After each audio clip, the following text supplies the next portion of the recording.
डरावनी रात की भूतिया कहानी। ये कहानी रवि की है, जो एक बार अपने कुछ दोस्तों के साथ घूमने जाता है, पर वे एक गलत रास्ते से अपनी यात्रा शुरू कर देते हैं। तब सामना एक भयानक चुड़ैल से होता है। मेरा नाम रवि है। मैं एक बार अपने कुछ फ्रेंड्स के साथ किसी जगह घूमने गया था।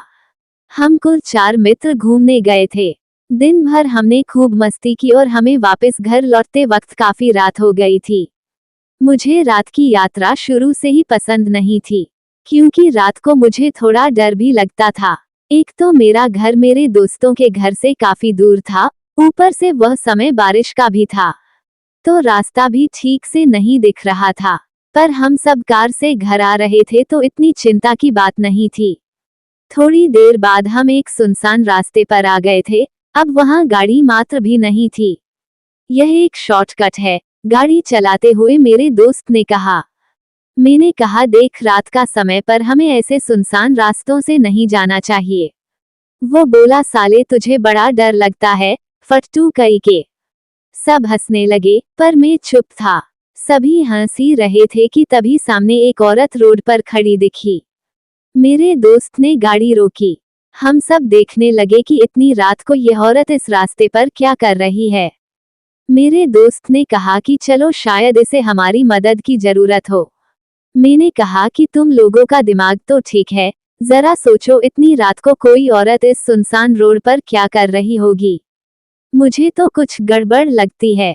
कहीं चोरों का कोई गिरोह तो नहीं, जो रात में इस तरह से कहानी रच के लोगों को लूटते हैं और बाद में शायद उन्हें मार भी दे।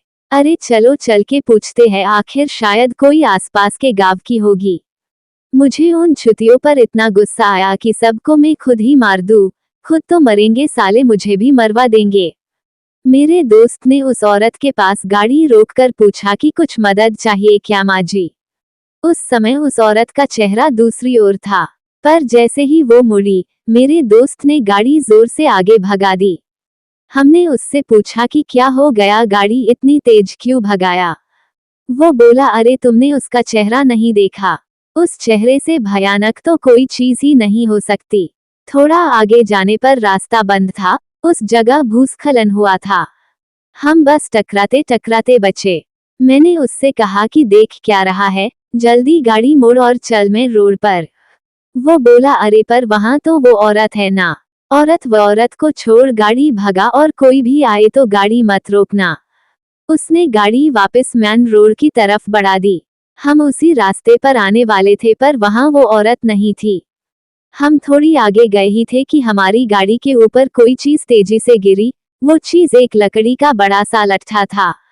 मैंने कहा कि गाड़ी तेजी से भगा। तभी हमारे सामने वो औरत खड़ी थी। अब वो हमारी ही तरफ देख रही थी। हमने भी उसका चेहरा देखा। उसका चेहरा बड़ा ही भयानक था। तभी उसने अपने सर को अलग किया और अपना सिर हमारी कार पर फेंक दिया।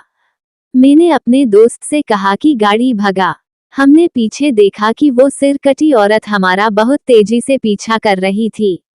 पर जैसे तैसे करके हम मुख्य हाईवे पर पहुंचे और हमने पीछे देखा, पर वहां कोई नहीं था। दोस्तों, कहानी के माध्यम से आपसे रिक्वेस्ट करता हूँ कि ऐसे रात के समय किसी को भी बिना सोचे समझे लिफ्ट ना दे, क्योंकि आजकल चोर लुटेरों का कोई भरोसा नहीं है। यदि ये कहानी आपको पसंद आई हो तो अपने दोस्तों और अन्य लोगों के साथ शेयर जरूर करिएगा।